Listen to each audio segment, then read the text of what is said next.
An eBay inventory management system doesn't have to be time-consuming or complicated, but it is needed.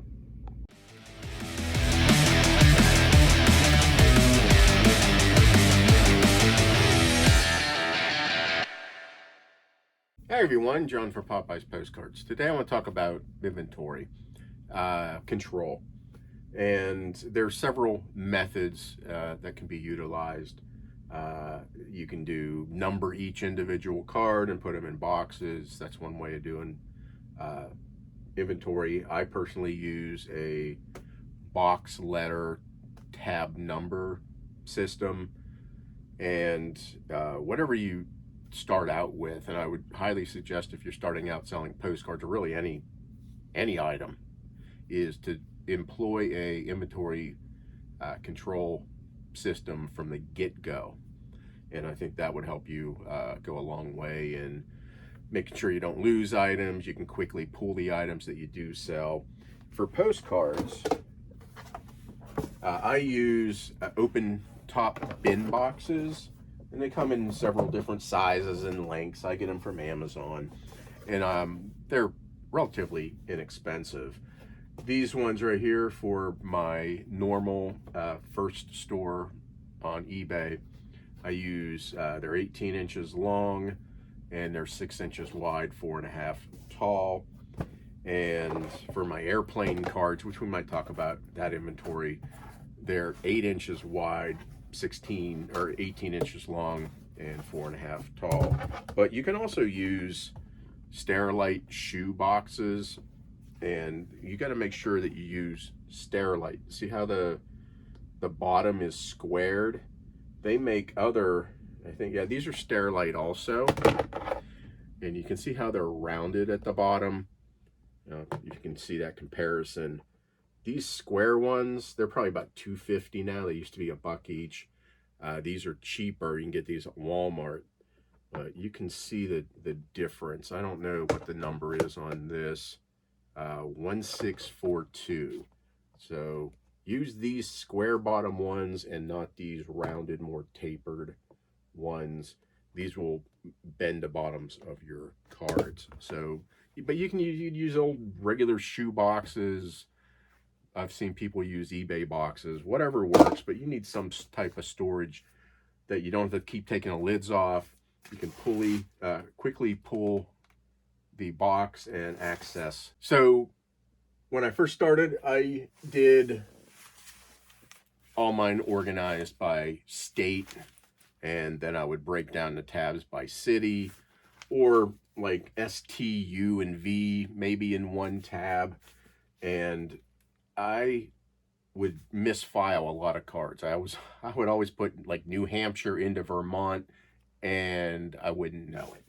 And when I go to pull the New Hampshire card that's sold, it would be gone. And a year later, when I was in Vermont, I would find that card. So I went to this box Q in here, and then I did a tab number.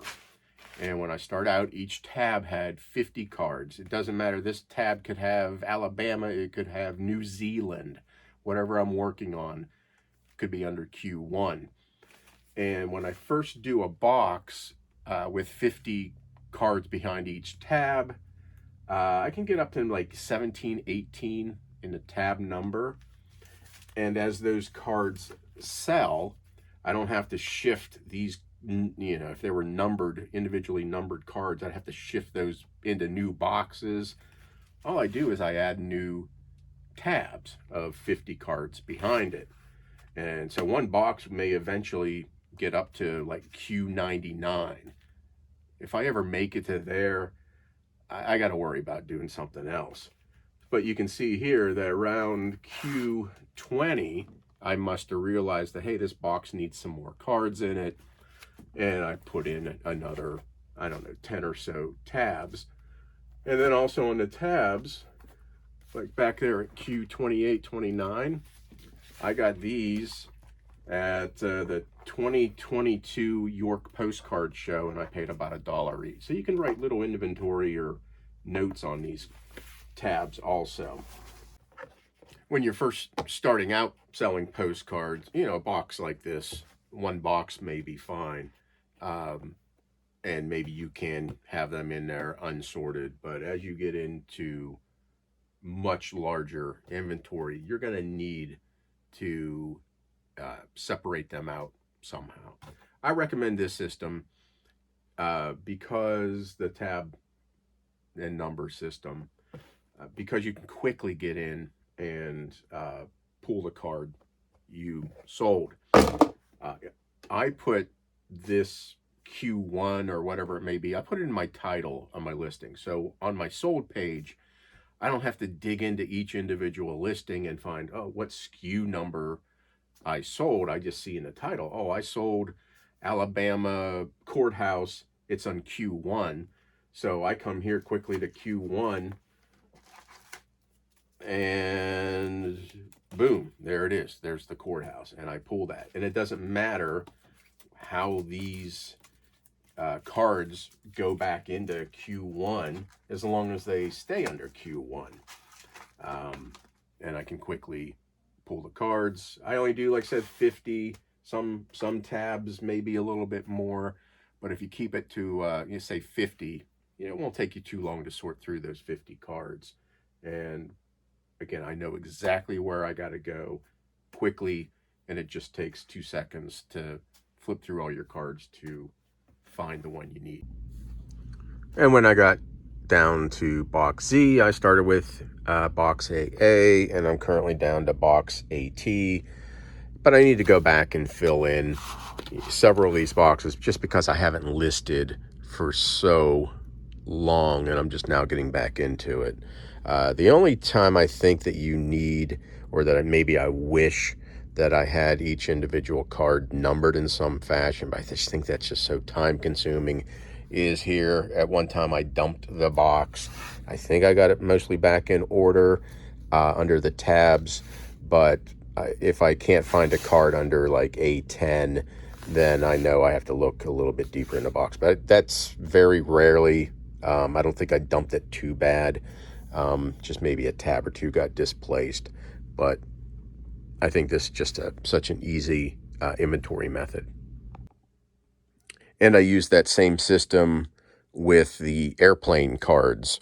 And, you know, like CS here, you can see CS, I only have 2 different cards under CS because I have, you know, 1,000 or 500 different 500 copies of this exact same card. I never have to touch that box again except for pulling inventory. And then I'm way over here, like FX, I'm down to what, GC over here. You know, FX may have, that's like 20 tabs under it. Some of these other ones, you know, almost 40 different tabs. But still, it's quick. You know, I sold airplane, Boeing, whatever. It's box FV tab 7. Boom, I'm over here, pull it quickly. This shelving unit, I can talk about that real quick. It is a 6 foot tall, 16-inch deep, 4 foot wide, and it's 2 shelving units, maybe even 3. I think it is 2. I think it was a 6 shelf or 5 shelf shelving unit, and I doubled it up. It's heavy as hell. It's not going anywhere. It's real sturdy.